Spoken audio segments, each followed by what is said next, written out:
चलो बेटा, let's start the class. Radio activity का बचा हुआ पार्ट खत्म कर देते हैं अभी।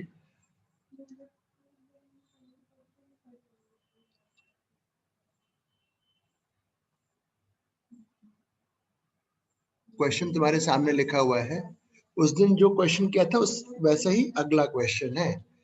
टू टू इनिशियल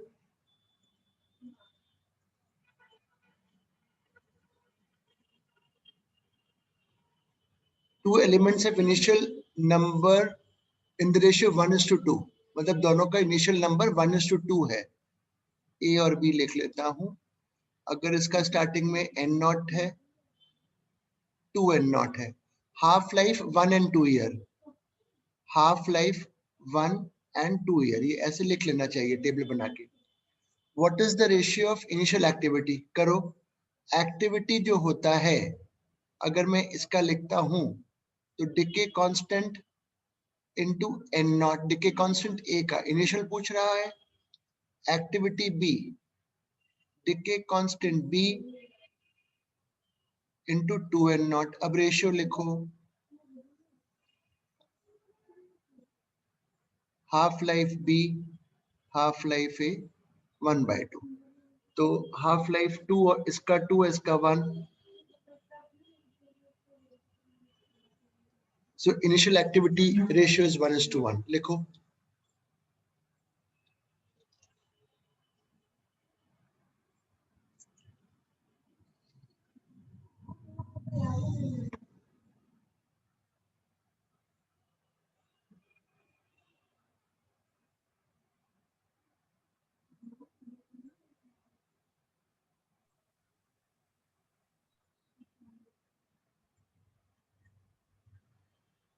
फिर बी पार्ट।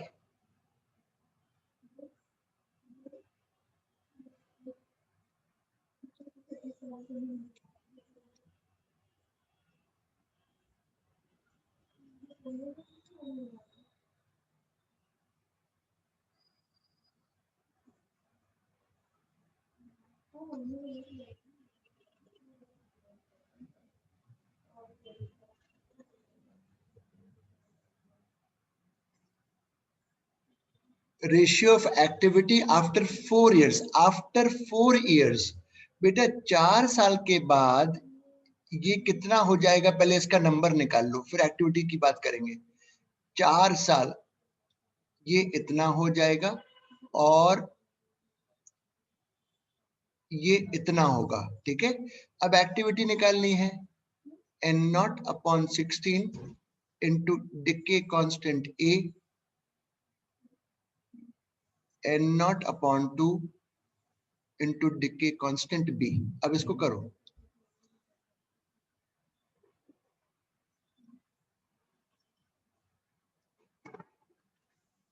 TB/T है तो ये ऊपर 2 आएगा 1। ऐसे टेबल बना के करना है, ध्यान रखना। ये बी पार्ट हो गया।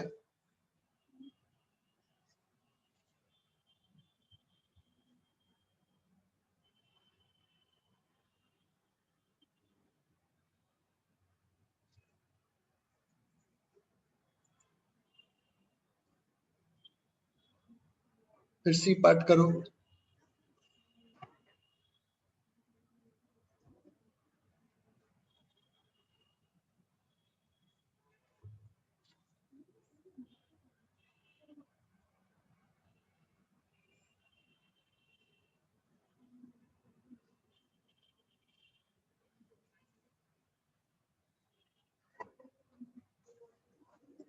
Ratio of nuclei left after 2 years। Ratio of nuclei left after 2 years। तो पहले मैं ए का निकालता हूं, कितने बचे? 2 साल, मतलब 2 हाफ लाइफ हो गई इसकी,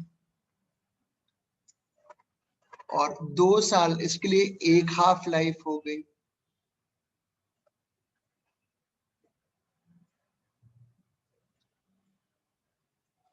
ये आ गया।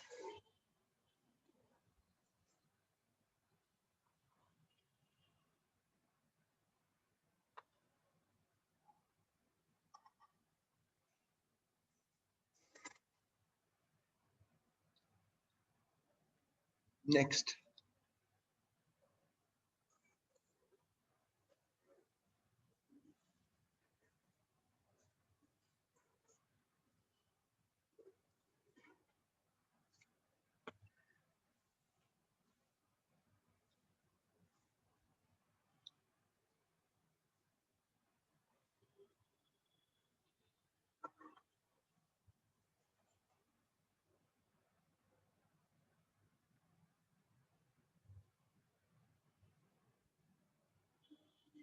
इफेक्टिव डिके कांस्टेंट, हेडिंग डालो इफेक्टिव डिके कांस्टेंट। अगर कोई न्यूक्लियाई दो तरीके से ब्रेक हो रहा है, दो दो अलग अलग प्रोसेस, दो अलग अलग तरीके से भी ब्रेक हो सकता है ना, क्यों नहीं हो सकता? एक का डिके कांस्टेंट लैम्डा 1, दूसरे का डिके कांस्टेंट लैम्डा 2, दो अलग अलग तरीके से ब्रेक होता है, डिफरेंट मेथड से ब्रेक होता है, अलग अलग तरीके से एमिट करके। तो इसका जो इफेक्टिव डिके कांस्टेंट होगा प्रोसेस का, वो ये होगा, दिस इज द इफेक्टिव। कैसे निकाला सर आपने इफेक्टिव? सपोज करो ये एक्टिव न्यूक्लियाई एन है, ठीक है, एक्टिव न्यूक्लियाई इस समय एन है, तो अगर ये वाली एक्टिविटी इससे देखेंगे तो इतनी होगी, इससे देखेंगे एक्टिविटी तो इतनी होगी, ठीक है, ये एक्टिविटी हो गई। तो जो टोटल एक्टिविटी हो गई अब वो ये हो गई, this is the total activity, this is effective मान लो इनटू एन।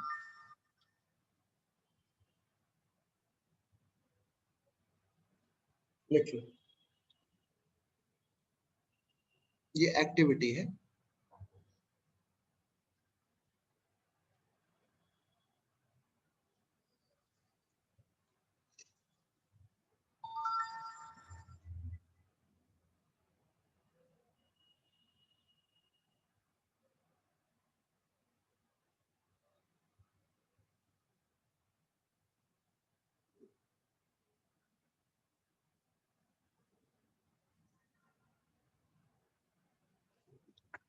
और जो इफेक्टिव हाफ लाइफ हो जाएगा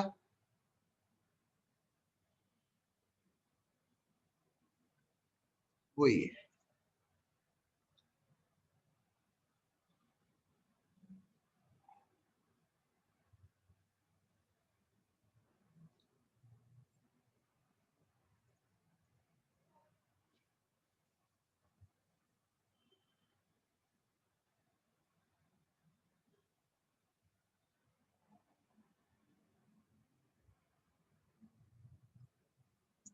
An element breaks by two different ways, दो तरीके से ब्रेक होता है।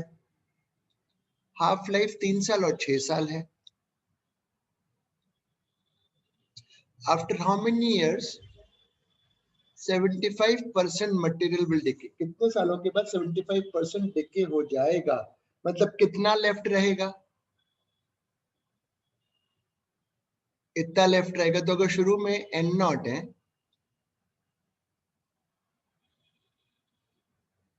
तो अब मुझे बताओ कितनी हाफ लाइफ लगनी चाहिए? 25% रह गया, ये लिखा 2 to the power n, कहीं गलती तो नहीं हो रही है? विल डिके मतलब 25% रह गया, तो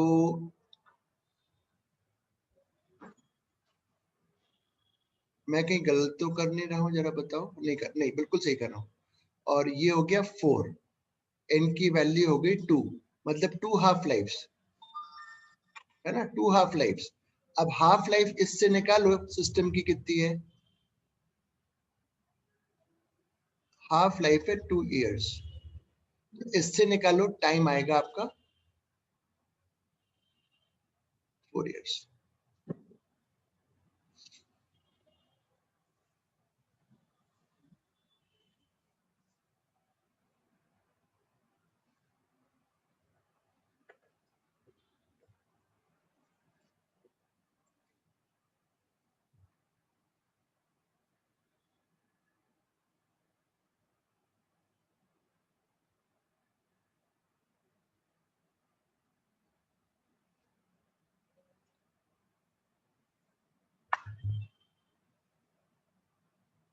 क्लियर हो गया?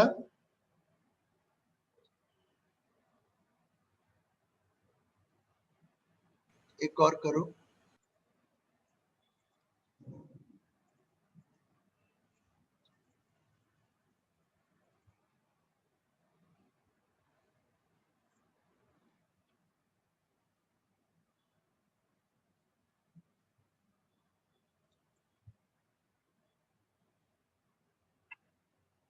An element has half life 2 years.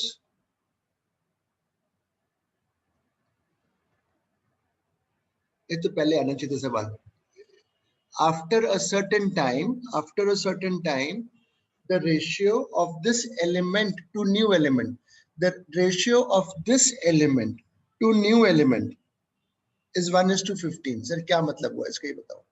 Suppose करो शुरू में ये n नॉट है, टूटा टूटा टूटा टूटता टूटता गया, टूट गया और अब n बचा है, ये एक्टिव बचा है. n नॉट था, अब n एक्टिव है, तो कितना कितना ब्रेक हो गया, कितना ब्रेक हो गया, इतना ब्रेक हो गया. तो जो ब्रेक हो गया ये न्यू एलिमेंट हुआ ना बेटा. एन नॉट था, कुछ समय के बाद एन एक्टिव है, तो कितना ब्रेक हो गया, N not minus N break हो गया. तो this is the new element. तो न्यू एलिमेंट, अब देखो रेशियो किसका लिख रहे हैं वो, the ratio of this element to new element, the ratio of this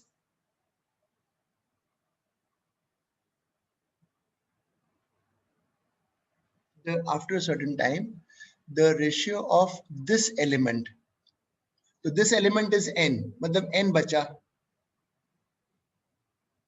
और जो नया एलिमेंट है वो इतना है, ये 1:15 है.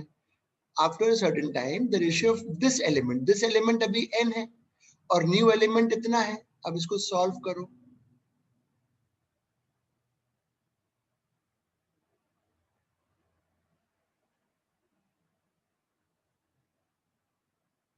ठीक है, ये रिमेनिंग है, रिमेनिंग कहें तो 2⁴. ठीक है, मतलब 4 हाफ लाइफ मतलब 8 इयर्स.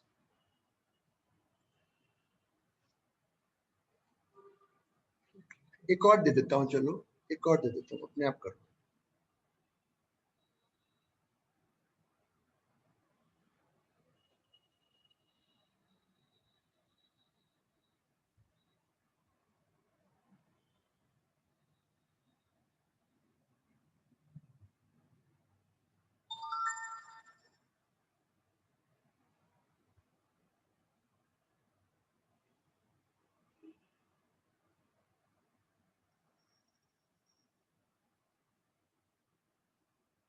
एक और देता हूं,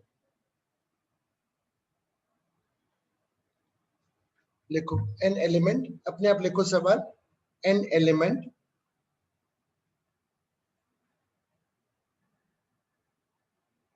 element has half life 1 year.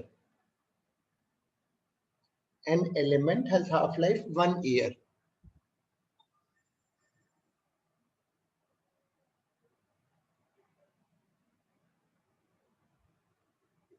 After a certain time,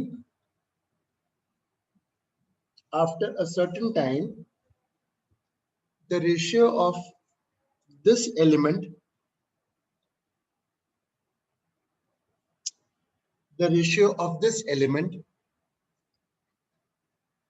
to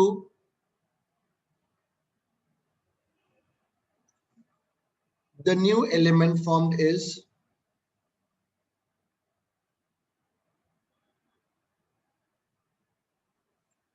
the ratio of this element to the new element formed is 1:7.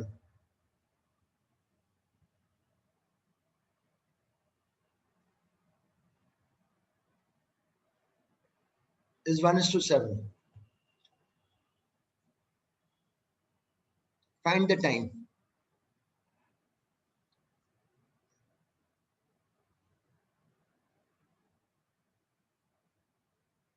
Time निकालो कितने साल लगे.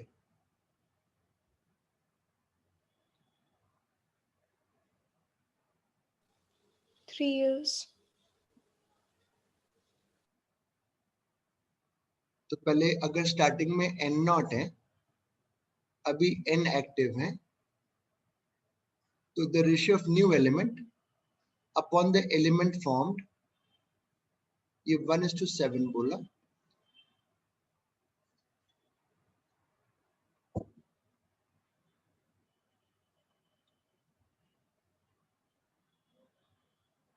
मतलब 3 हाफ लाइफ हो गई. और 1 हाफ लाइफ 1 ईयर बोला था, so the answer is 3 years.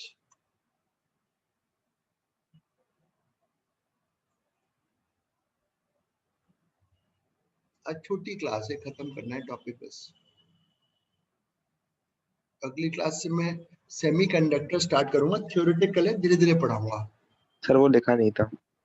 Semiconductors है, एक थोड़ा बड़ा चैप्टर है, I teach slowly.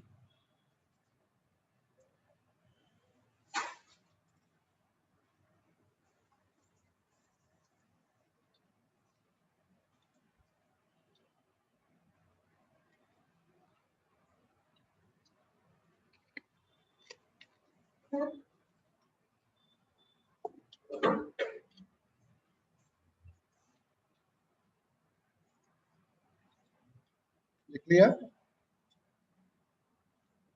Yes sir. अब लिखो probability of disintegration. Probability of disintegration,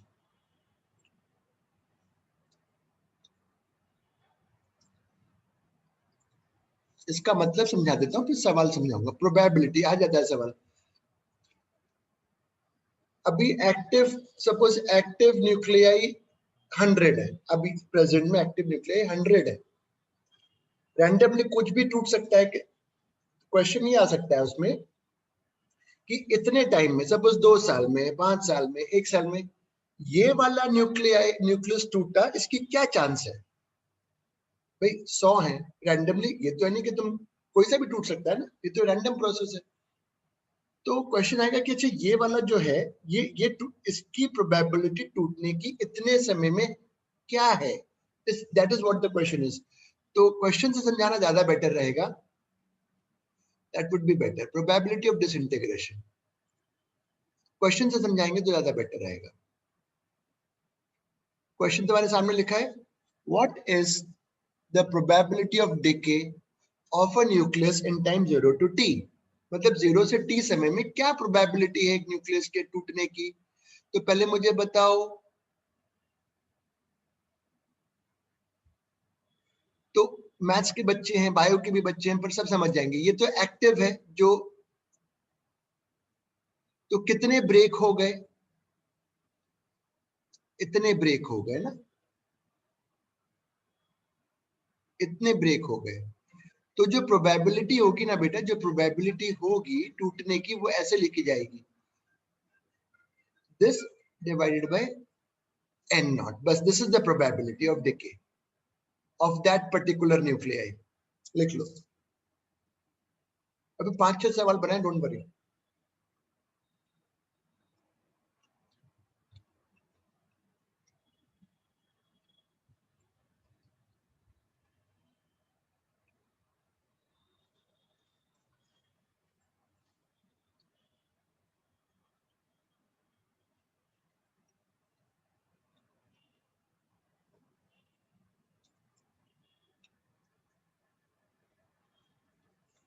एक क्वेश्चन लिखो,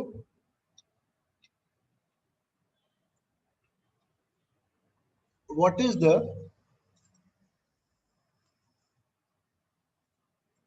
the probability of a nucleus to decay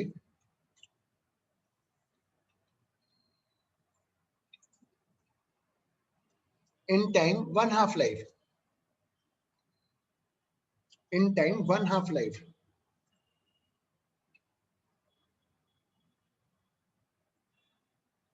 What is the probability of a nucleus to decay in time 1 half life?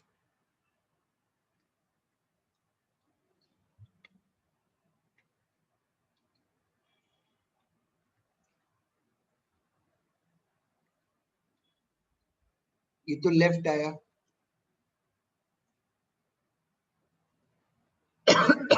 तो कितना decay हो गया? कितना decay हो गया? तो प्रोबेबिलिटी ये है, लिखो इसको। फिर अगला 21 देखो।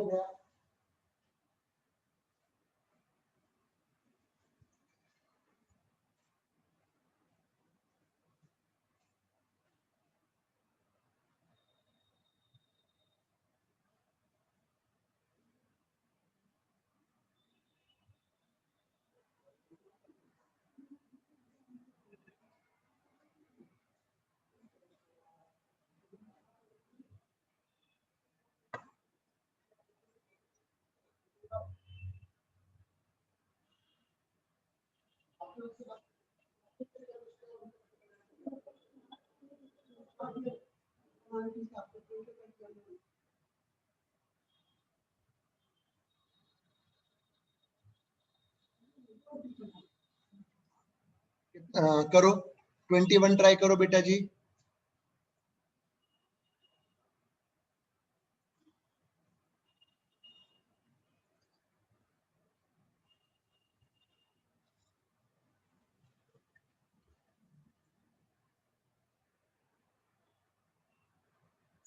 What is the probability of decay of a nucleus in one mean life? One mean life में decay की probability।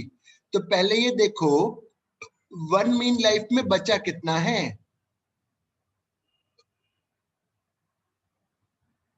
वन मीन लाइफ में इतना बचा है, तो डिके कितना हुआ है, इतना डिके हुआ है, तो प्रोबेबिलिटी डिके होने की इतनी है।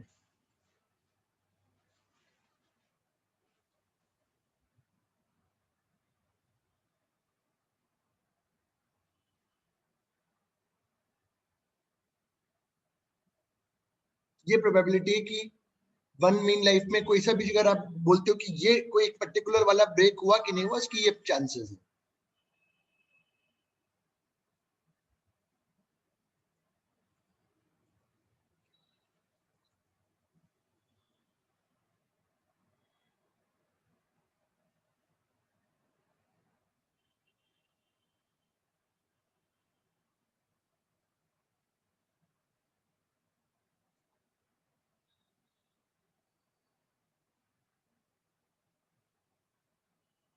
What is the probability of decay पर सेकंड? ये बहुत इंटरेस्टिंग चीज है। प्रोबेबिलिटी ऑफ डिके पर सेकंड, डिके पर सेकंड इज एक्टिविटी, डिके पर second is activity, this is the decay पर सेकंड, डिके पर सेकंड। तो probability, this is the probability. तो ये बेटा डिके कांस्टेंट की डेफिनेशन भी है। डिके कांस्टेंट इज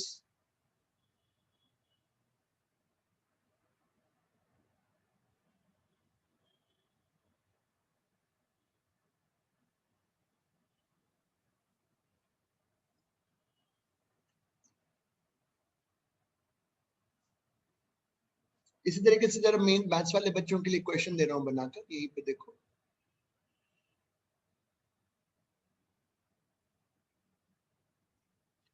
लिख लिया? यस सर, लिख लिया। ये मैथ्स वाले बच्चों के लिए क्वेश्चन है।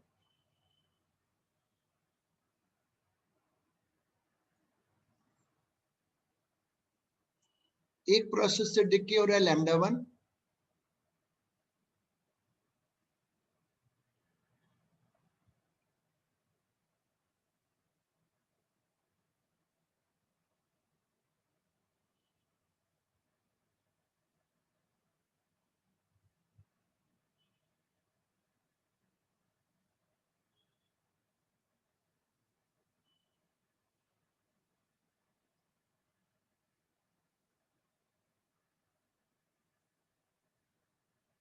इस वाले मेथड से पर सेकंड डिके होने की क्या प्रोबेबिलिटी है, लिखो, then I will tell you.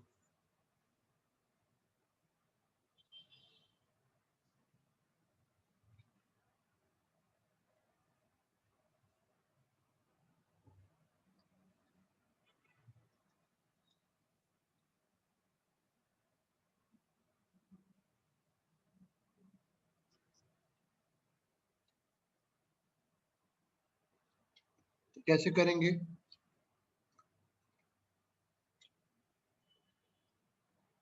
इससे डिके होने का ये रेट है, तो इससे डिके होने की प्रोबेबिलिटी पर सेकंड। ये मैथ्स वाले बच्चों के लिए था, प्लीज ध्यान रखें।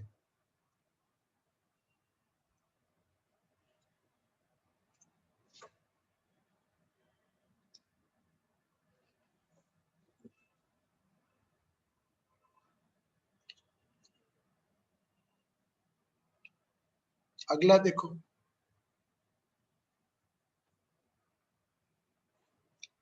करो.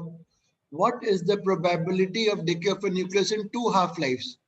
डिके की प्रोबेबिलिटी. तो पहले देखो कितना बच गया 2 हाफ लाइफ में, इतना बचा हुआ है. तो डिके कितना हो गया, इतना डिके हो गया. ये प्रोबेबिलिटी है.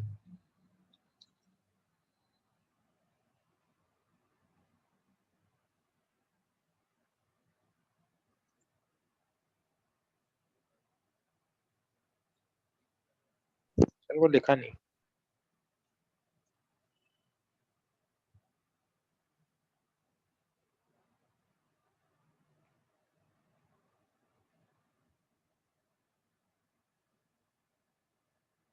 हाँ सर लिख लिया.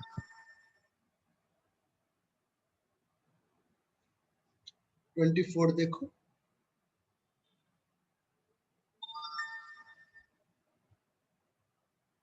24 करो, अपने आप करो.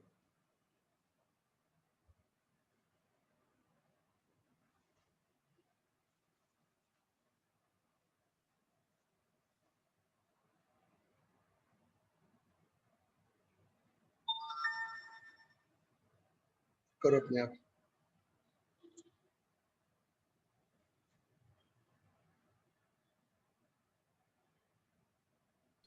So 3/4. An element has half-life 5 years.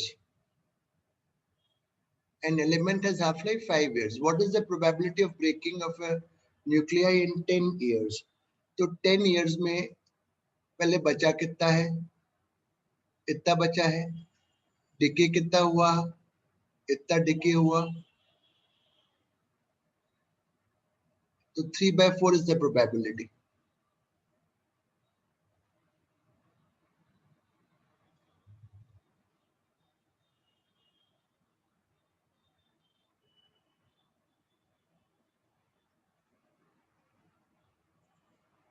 Twenty 25 वैसे तो मैथ्स के बच्चों के लिए है, बट स्टिल सभी करेंगे. केमिस्ट्री में भी तो तुम पढ़ते ही हो ऐसे सवाल.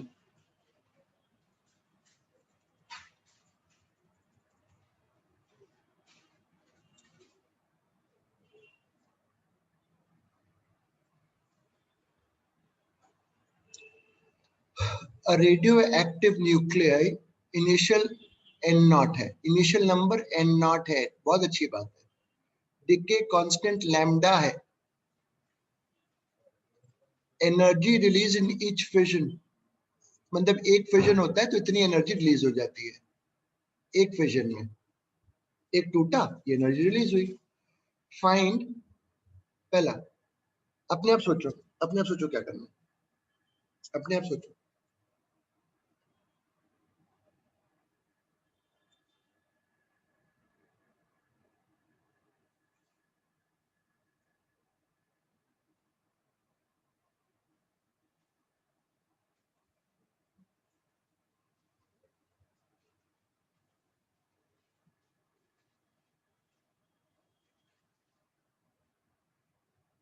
अपने आप सोचो, बताओ बेटा. देन द एनर्जी रिलीज पर सेकंड एट टाइम t. तो t समय पे पहले एक्टिव न्यूक्लियाई बताओ कितना है, इतना एक्टिव है. तो टूट कितना रहा है, इतना एक्टिविटी है, इतना ब्रेक हो रहा है पर सेकंड. तो अगर इतना ब्रेक हो रहा है पर सेकंड और एक के ब्रेक होने में एनर्जी ई नॉट है, तो जो पावर अवेलेबल होगा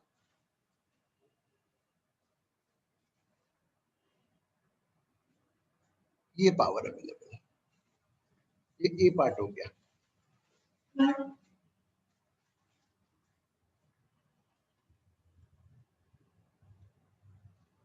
पार्ट बी,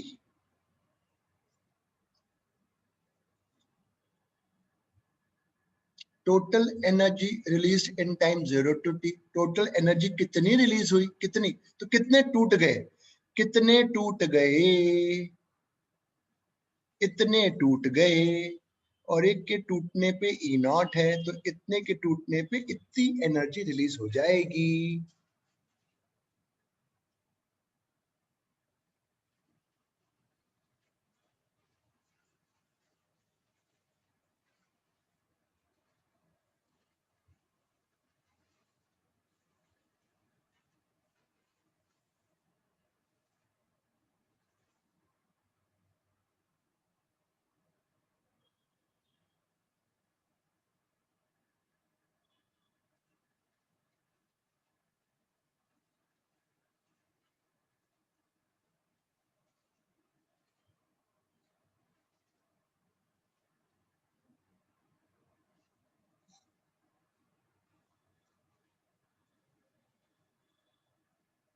अगला करो। इंपॉर्टेंट सवाल है ये, आता आया है एग्जाम में।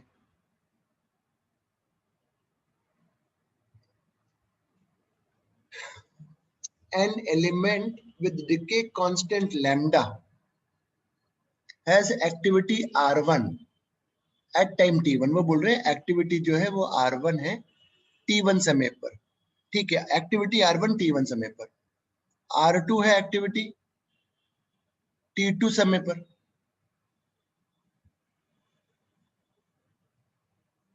Find the number of nuclei decade, मतलब इस समय से लेके इस समय तक कितने टूटे। तो सर मैं कैसे निकालूंगा, उसके लिए देखो कैसे टूटे आपको पता होना चाहिए कि अगर इस समय सपोज N1 है, इस समय N2 है, तो जो टूटे वो है N1 माइनस N2। भाई इस समय अगर N1 एक्टिव है, इस समय अगर N2 एक्टिव है, इस समय से लेकर इस समय तक जो टूटे वो है N1 माइनस N2। तो मेरा एम हो गया N1 निकालना और N2 निकालना। तो ये देखो यहाँ पे एक्टिविटी दिया हुआ है, सो R1 इज एक्टिविटी एक्टिव अगर इस समय N1 है इंटू लैम्डा। कहीं गलती हो तो बताना, सही लिखा है ना। अगर इस समय एक्टिव N1 है तो एक्टिविटी इक्वल टू एक्टिविटी जो है N1 इंटू लैम्डा। इस समय एक्टिविटी R2 है, एक्टिव N2 है इंटू लैम्डा। तो लो निकल आया, निकल आया। N1 में डाल दो,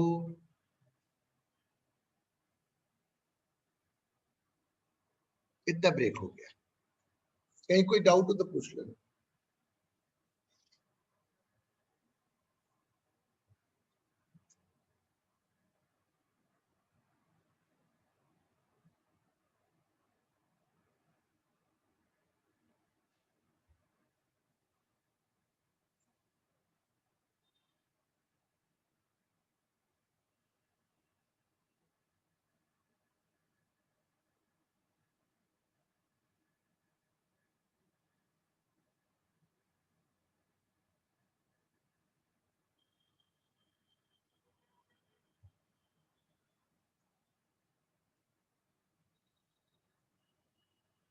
लिख लो।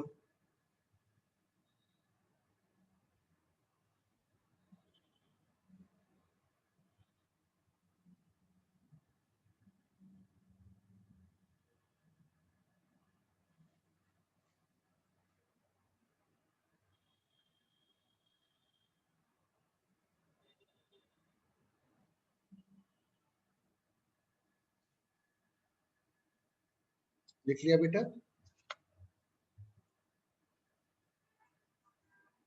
अब लिखो इन radio activity, in radioactivity the particles which are emitted are, in radioactivity the particles which are emitted are, जो emit होते हैं वो हैं तीन तरीके के होते हैं। अल्फा, पहले लिखो alpha particle, beta particle and gamma rays. The particle which are emitted are alpha, beta and gamma.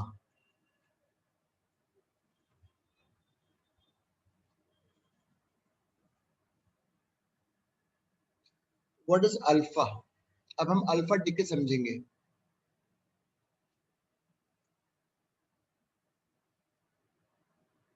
Alpha particle, alpha decay is He nucleus.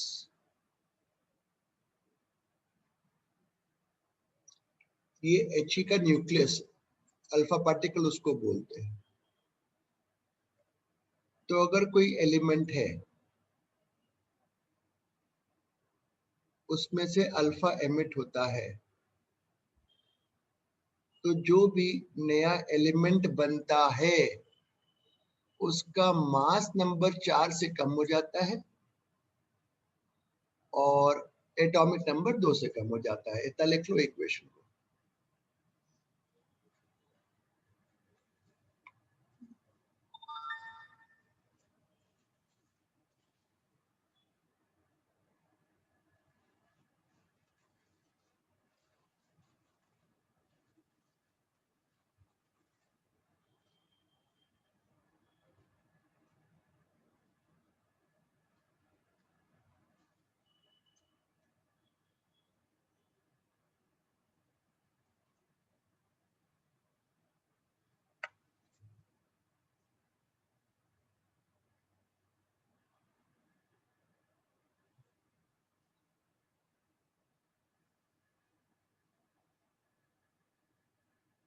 Second point लिखो, alpha particle can be deflected by electric and magnetic field.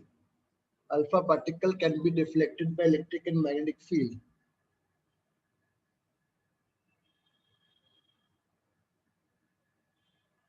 Third point लिखो, the ionizing power of alpha rays, the ionizing power of alpha rays, the ionizing power of alpha rays is maximum as compared to, बताऊंगा ना, मतलब is maximum as compared to beta and gamma rays.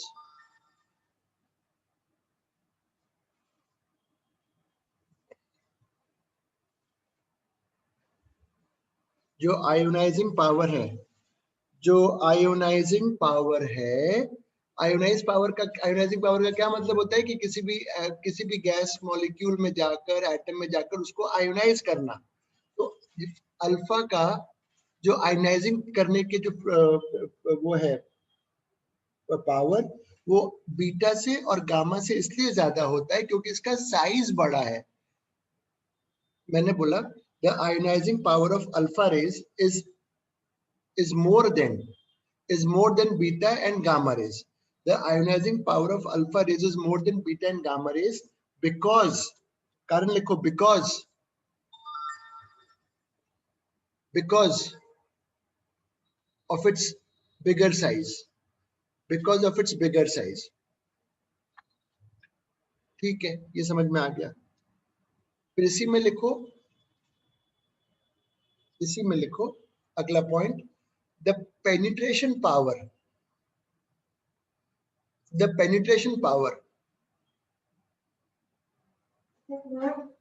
of alpha rays is less than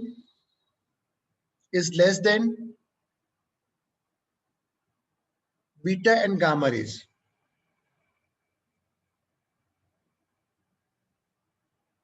penetrate करने की जो power है less than beta and gamma rays because of its bigger size. Penetrate इसलिए नहीं कर पाएगा किसी चीज में क्योंकि साइज बड़ा है, because of bigger size.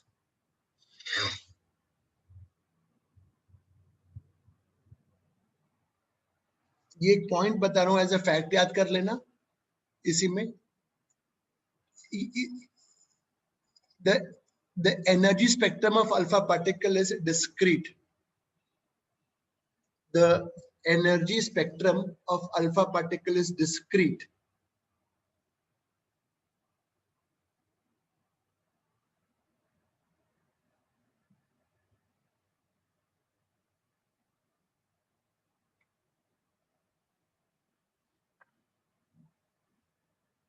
The energy spectrum of alpha particle is discrete.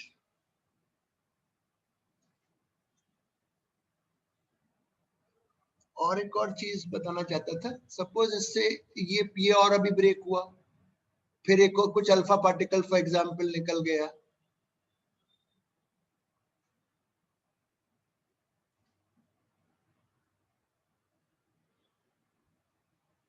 तो ये जो एलिमेंट्स बनेंगे, ये जो सीरीज, ये जो एलिमेंट्स ऐसे बनेंगे, ये आइसोडाइफर्स कहलाते हैं.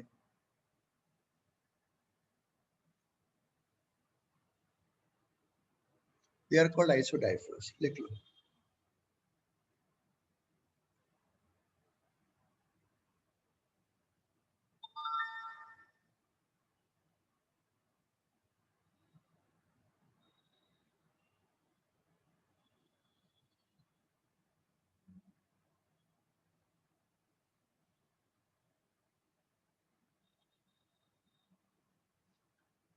अल्फा समझ में आ गया. अब लिखो बीटा पार्टिकल. ये बना लेना.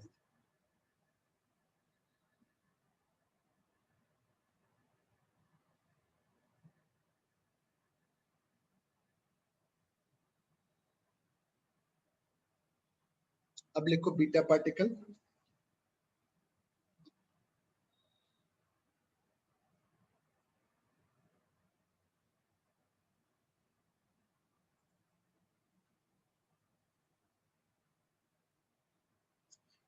पहला पॉइंट लिखो, beta particle is a fast moving electron.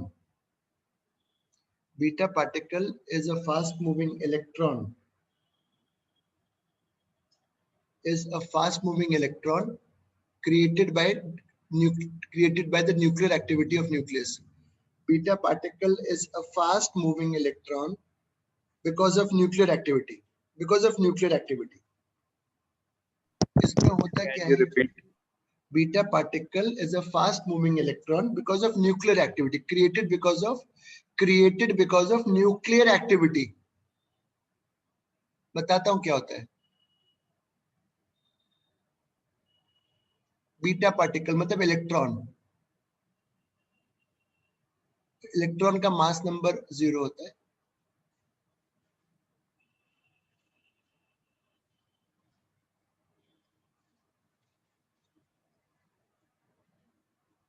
अब जो भी एलिमेंट बना, ये तो वो ही रहा.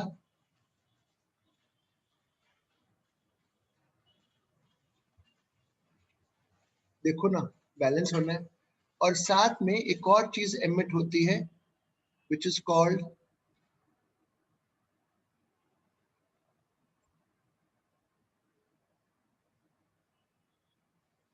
स्पेलिंग मुझे नहीं पता, एंटी न्यूट्रिनो. अभी मत लिखो. होता क्या है इसमें, कैसे कि ये बना कहां से. इसमें न्यूक्लियस के अंदर जो न्यूट्रॉन होता है, neutron breaks into a proton and electron. Proton remains inside.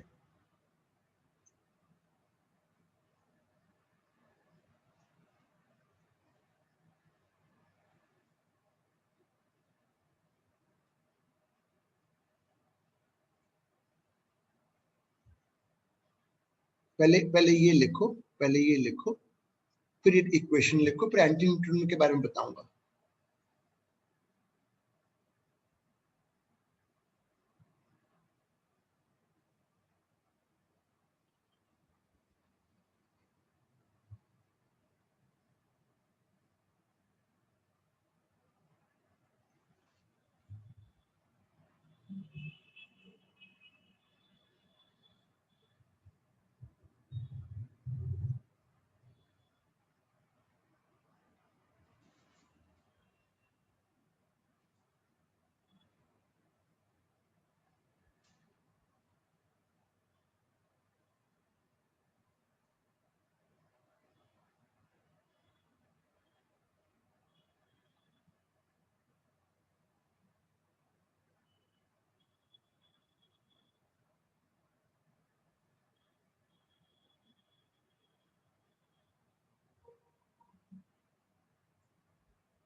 लिख लिया.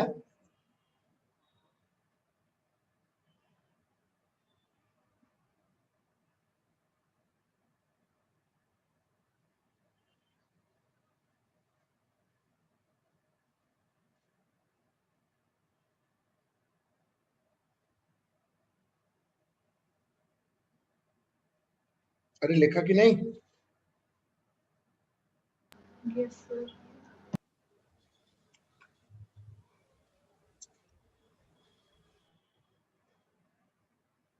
अब उसमें लिखो, बिकॉज ऑफ मास डिफेक्ट. सुनो, न्यूट्रॉन का मास प्रोटॉन से ज्यादा होता है, तो बिकॉज ऑफ मास लिखो. सेकंड पॉइंट लिखो, because of mass defect in the process, because of mass defect in the process,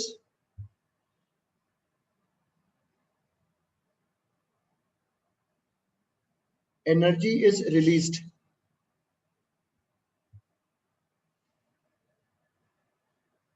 Energy is released, and this energy is shared between,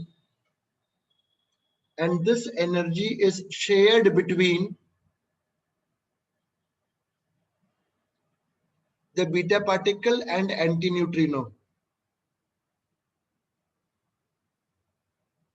and this energy is shared between the beta particle and antineutrino.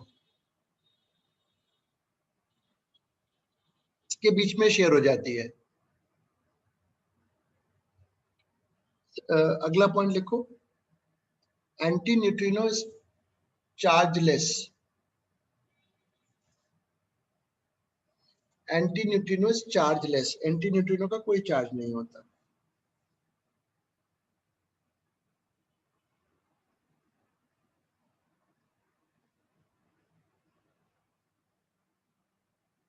अगला point लिखो. The energy spectrum of the beta particle. The energy spectrum of beta particle is continuous.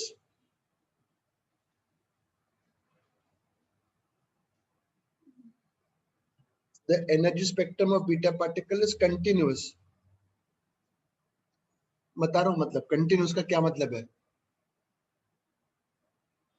देखो सुनो, इसमें energy suppose Q release हुई. Suppose Q release हुई Q, तो ये जो है एनर्जी ये शेयर हो जाएगी. दिस इज शेयर्ड बिटवीन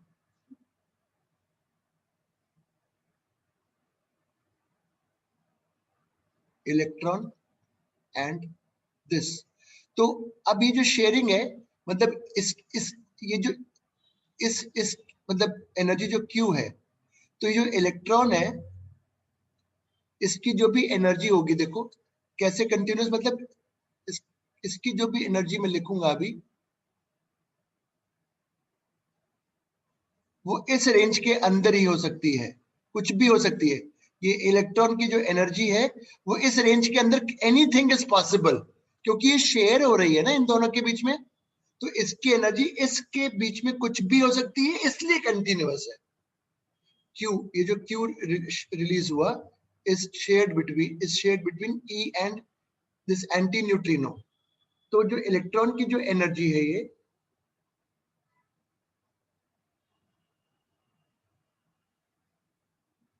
इनके बीच में शेयर हो जाएगी, इसलिए वो कंटिन्यूअस स्पेक्ट्रम है.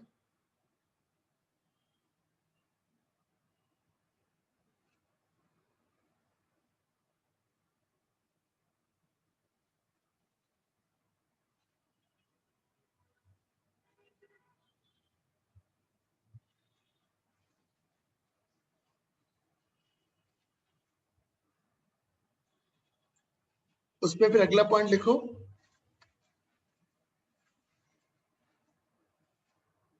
penetration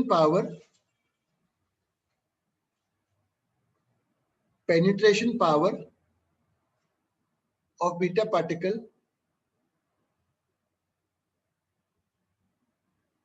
is more than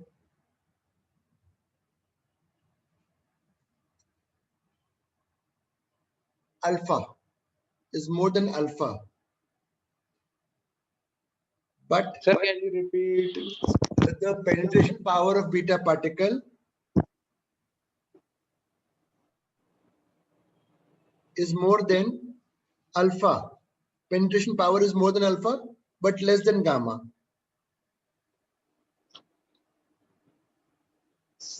But less than gamma. Penetration की जो पावर है वो अल्फा से ज्यादा है, साइज छोटा है.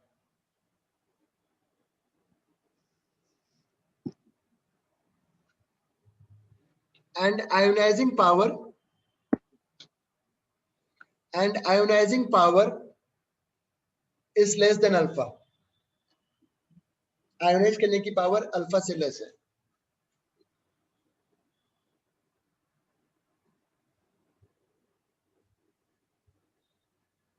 और बीटा पार्टिकल तो आप समझ ही रहे हो, it can be deflected by electric and magnetic field. अब लिखो अगला, आई होप समझ में आ गया होगा. अब लिखो gamma decay.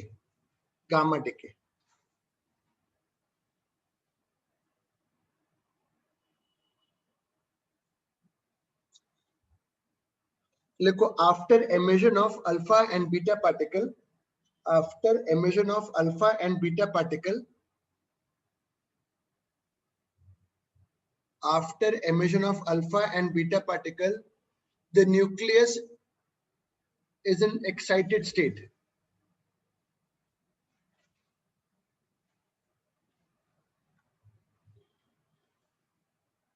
The nucleus is in excited state.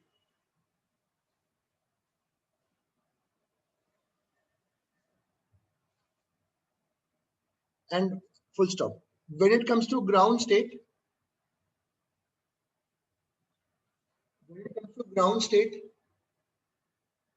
with the nucleus excited state में, when it comes to ground state, a gamma photon is emitted.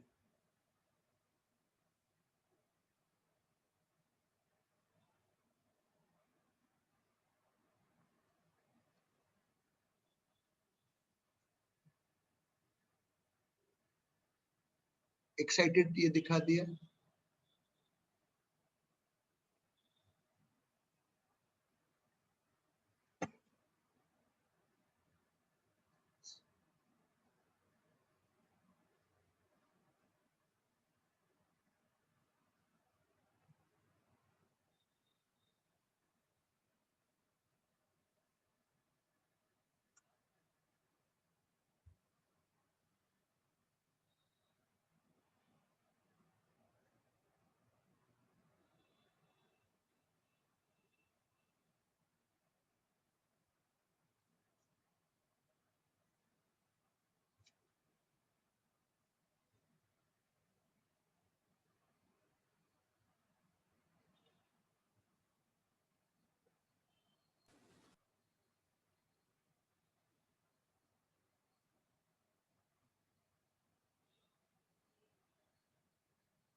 इसमें वो नहीं कुछ बदलता, मास नंबर एटॉमिक नंबर नहीं बदलता,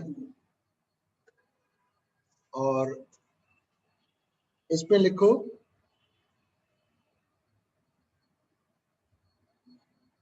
this gamma photon is emitted only after emission of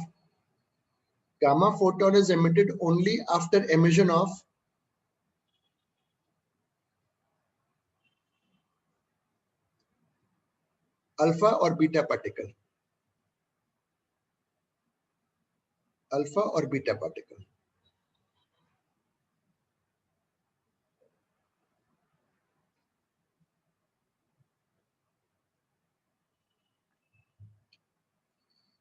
radio activity मेरी तरफ से तो जितना मुझे आता है मैंने तुम्हें करा दिया.